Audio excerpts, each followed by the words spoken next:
Повномасштабна війна змусила світ нарешті звернути увагу на Україну. Водночас, за словами генерального директора Українського інституту Володимира Шейка, цього недостатньо.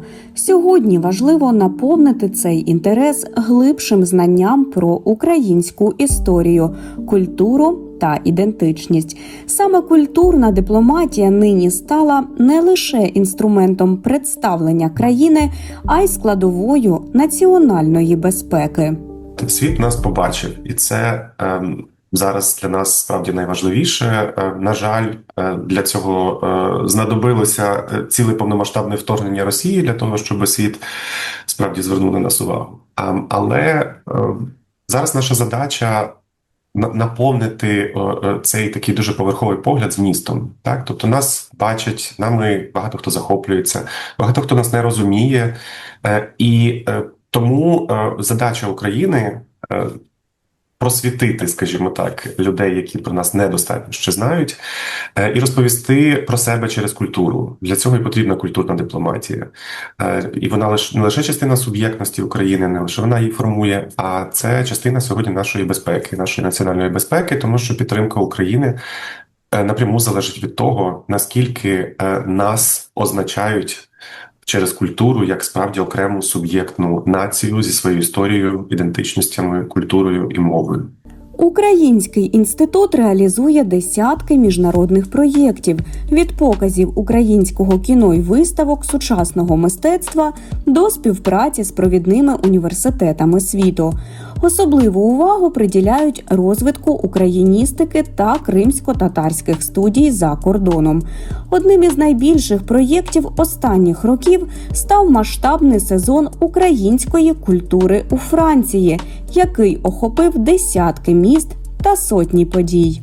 У нас є окремий дуже потужний академічний напрям співпраці з іноземними університетами, де ми організовуємо на базі університетів лекції українських науковців, або такі українські академічні тижні, або допомагаємо університетам за кордоном засновувати відділення україністики, українських і кримсько-татарських студій. Це дуже важливо для того, щоб ось це знання про Україну, не викривлене російською оптикою і пропагандою, воно народжувалося в світових центрах знання, наукових центрах, якими є університети, і тому академічна співпраця – дуже важлива частина культурної дипломатії.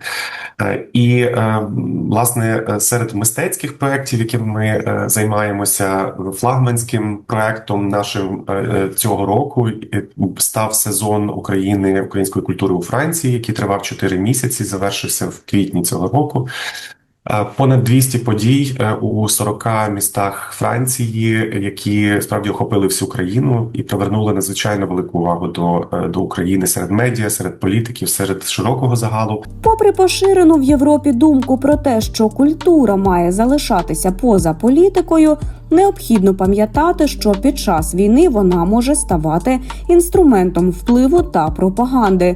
Саме тому Україна закликає міжнародні інституції переглядати співпрацю з російськими культурними середовищами та відкривати простір для голосів тих народів, які тривалий час залишалися в тіні російського наративу. Це дуже велика хиба в уявленні багатьох європейців, і не лише європейців, а людей по всьому світу, що мистецтво можна відділити від політики, що культура є політичною, і що культурна співпраця можлива навіть там, де ведуться війни та акти агресії. Це жахлива помилка, так думати. І ми постійно про це говоримо нашим партнерам, що, в принципі, сучасне мистецтво, сучасна культура є політичною за замовченням. Вона невіддільна від політики. Культура, особливо в руках Росії, стає зброєю, інструментом пропаганди, інструментом маніпуляції, інструментом впливу на громадську думку інших країн. Це така красива ширма, за якою зручно приховати злочини проти людяності і геноцидальні дії. які вона вчиняє проти України. І тому ми від початку, від першого дня повномасштабного вторгнення переконуємо, закликаємо іноземні культурні інституції, музеї, фестивалі, університети, філармонії припинити будь-яку співпрацю з російськими митцями. Окреме місце в культурній дипломатії України посідає кримсько-татарська тема. В Українському інституті наголошують, що український і кримсько-татарський голоси нерозривно пов'язані між собою. Через виставки, концерти та академічні програми світові розповідають про історію Криму, його культуру та сучасні виклики окупації. Тема Криму, кримських татар і корінних народів України вписана з перших днів в стратегії Українського інституту, і ми послідовно щороку робимо проекти, які відкривають світові кримсько-татарську культуру і інтелектуальну думку. Минулого року, наприклад, ми зробили величезний концерт в Катарі, концерт Джамали з симфонічним оркестром з її альбомом «Крим», який був фантастично сприйнятий тамтешньою публікою. Цього року і зараз триває у Варшаві велика виставка сучасного мистецтва українських митців, зокрема, половина з них митці і мисткині кримсько-татарського походження. Ми наголошуємо, що українські студії, тобто центри вивчення України за кордоном, мають інтегрувати в себе і кримсько-татарські студії, які зараз традиційно існують або в ісламських студіях, або в тюркських студіях, і тому політично відокремлені від української теми. І ми працюємо над цим через, зокрема, нашу глобальну коаліцію українських студій, яка налічує 86 уже іноземних університетів, які разом з нами працюють над тим, щоб, власне, кримсько-татарську і кримську загалом тематику більше вивчати, досліджувати і теж відокремлювати її від цієї російського міфу про руський Крим. У майбутньому Україна прагне не лише бути частиною європейського культурного простору, а й впливати на його розвиток. За словами Володимира Шейка, вже сьогодні українські митці та науковці формують нову розмову про цінності та майбутнє Європи.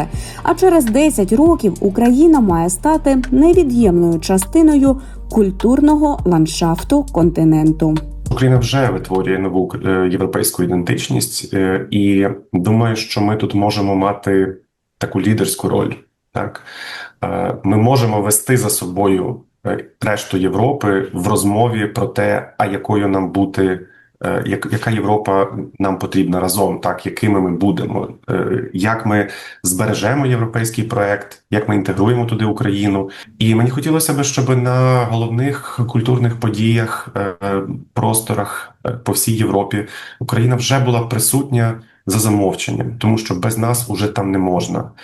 Щоб ми не просили, так, і не зверталися за тим, щоб нашу культуру представили в Європі і в світі, а щоб нас запрошували, бо без нас ця європейська культура вже її буде неможливо помислити.